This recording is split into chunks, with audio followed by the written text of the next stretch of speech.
Bayern Munchen adalah salah satu klub dengan komposisi pemain terbaik di liganya. Dalam 8 tahun terakhir, mereka selalu keluar sebagai juara Liga Jerman. Mereka punya segudang pemain hebat di setiap posisinya.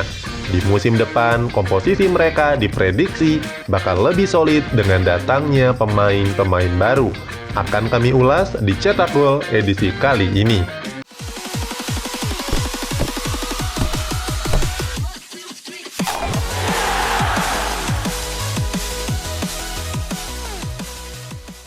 Tidak diragukan lagi, Bayern Munchen adalah klub dengan komposisi paling ideal di Bundesliga.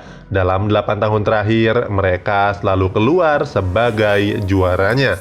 Kehebatan mereka selalu disokong oleh pemain-pemain kelas dunia. Sebut saja Robert Lewandowski, Thomas Muller, Serge Gnabry, dan lainnya. Di musim depan, sepertinya mereka hanya membutuhkan 1-2 pemain lagi untuk memperbaiki celah-celah yang terbuka. Kiper dan lini belakang.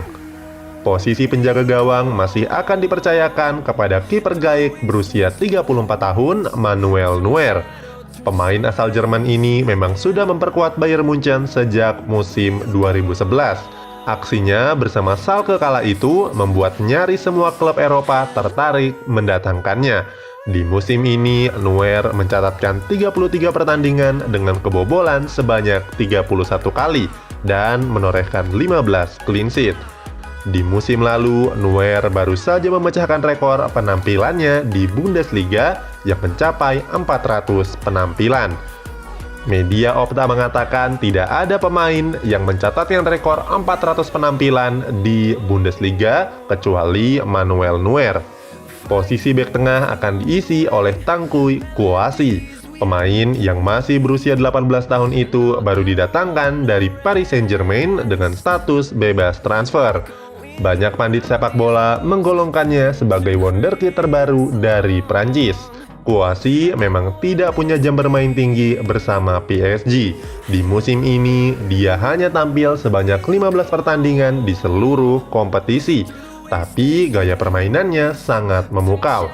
Pemain keturunan Pantai Gading Prancis ini disebut-sebut punya gaya bermain yang mirip dengan Virgil van Dijk.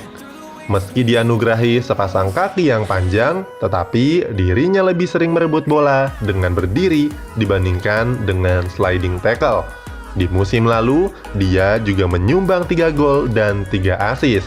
Kalau seandainya Kouassi belum bisa beradaptasi di Liga Jerman, Bayern tidak perlu khawatir, sebab masih ada Jerome Boateng di sisi pertahanan mereka. Satu pos bek tengah lainnya akan ditempati oleh Niklas Süle. Pemain asli Jerman ini sudah tergabung ke Bayern Munchen sejak tahun 2017. Di musim ini, Süle hanya tampil sebanyak 12 pertandingan dengan menyumbang 1 assist. Tetapi bukan karena performa buruk yang membuatnya tidak dimainkan, melainkan cedera yang membuatnya harus menepi. Süle adalah pemain kunci yang absennya membuat pertahanan Bayern Munchen jadi kacau. Sebagai bek tengah, dia punya sprint yang lebih cepat dari lawan-lawannya. Kelebihan itu sering digunakan untuk menutup pergerakan lawan. Selain itu, dia juga kuat dalam membantu serangan dengan akurasi umpan sebesar 91,2%.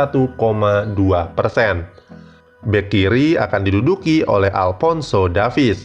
Pemain dari Kanada ini baru memperkuat Bayern Munchen selama 1 musim ini setelah diboyong dari Vancouver. Di musim ini performanya sangat baik. Davies tampil positif dengan mencatatkan 42 pertandingan dan berkontribusi atas 3 gol dan 9 assist.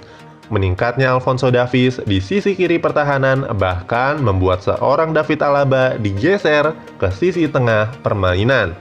Thomas Muller sempat mengatakan kalau Alphonso Davies adalah roadrunner. Roadrunner sendiri adalah tokoh kartun burung yang punya kemampuan berlari sangat cepat. Sama halnya seperti Davies yang mampu berlari secepat 35,3 km per jam. Sementara di posisi bek kanan akan dikawal oleh Serginho Dest. Pemain asal Amerika Serikat ini merupakan pemain yang sedang naik daun bersama Ajax Amsterdam. Dest sendiri masuk ke dalam daftar pembelian Bayern Munchen di musim panas nanti. Di musim ini, Des tampil prima dengan mencatatkan 36 penampilan serta perolehan 2 gol dan 6 assist. Perlu diketahui, usianya baru 19 tahun. Dia bukan cuma pintar dalam bertahan, tapi juga dalam membantu sektor serang. Bek bertipe ofensif inilah yang dianggap cocok oleh gaya permainan Bayern Munchen. Selain itu, di posisi ini juga terdapat Benjamin Pavard yang sama bagusnya dan punya banyak pengalaman. Lini tengah.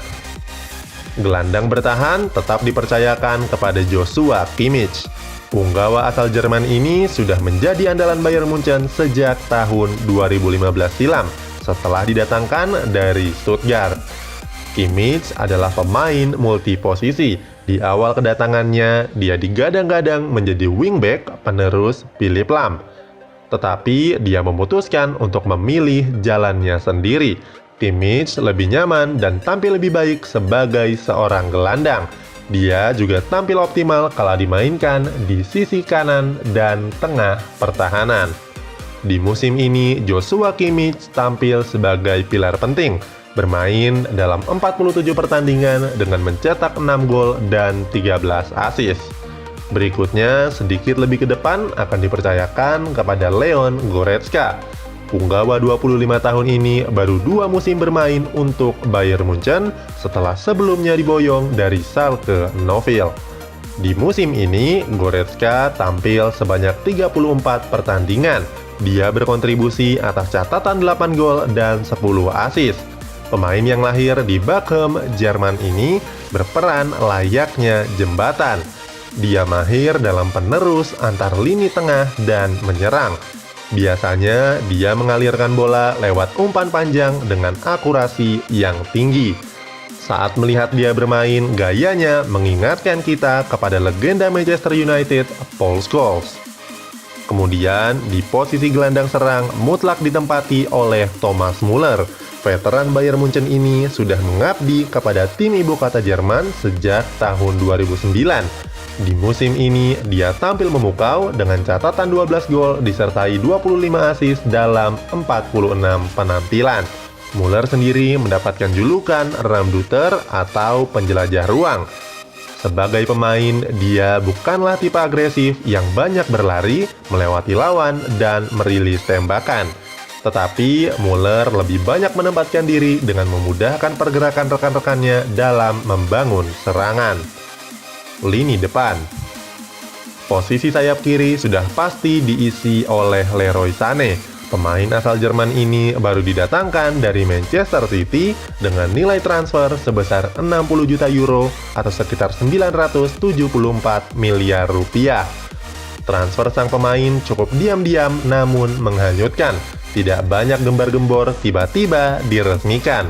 Cedera ligamen anterior yang cukup parah membuatnya harus mangkir dari banyak pertandingan City di musim ini.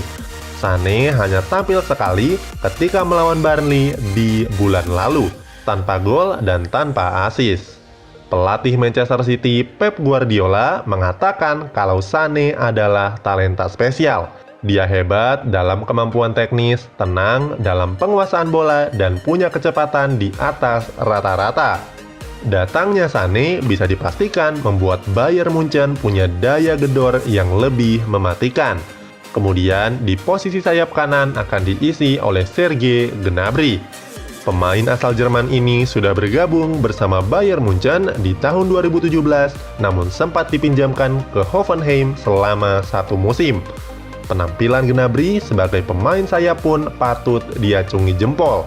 Dia sudah membukukan 42 pertandingan dengan menorehkan 20 gol dan 13 assist. Masih teringat bagaimana keganasan Gnabry kala bertanding melawan Tottenham Hotspur. Saat itu Bayern Munchen melibas Spurs dengan skor 7-2. Hebatnya, Gnabry mencetak hat-trick di pertandingan tersebut. Usianya masih 24 tahun, yang artinya masih punya perjalanan panjang di karir sepak bolanya. Terakhir, di posisi striker masih akan diduduki oleh Robert Lewandowski. Mantan punggawa Dortmund ini sudah memperkuat Bayern Munchen sejak 2014 lalu. Lewandowski merupakan salah satu bomber tertajam saat ini. Di musim ini saja, dalam 43 pertandingan, dia telah mencetak 51 gol dan 6 assist. Untuk pemain lawan, jangan sampai Robert Lewandowski memegang bola, karena gol bisa datang dari sudut dan kaki yang mana saja. Kehebatannya dalam mencetak gol sudah diakui oleh sejumlah tokoh sepak bola, mulai dari Jurgen Klopp, Pep Guardiola, Frank Ribery, Philippe Coutinho, dan masih banyak lagi. Lewandowski adalah ikon predator saat ini. Itulah prediksi starting lineup Bayern Munchen di musim depan. Juara Liga Jerman akan biasa-biasa saja, namun berbicara banyak di Liga Champions adalah target yang utama.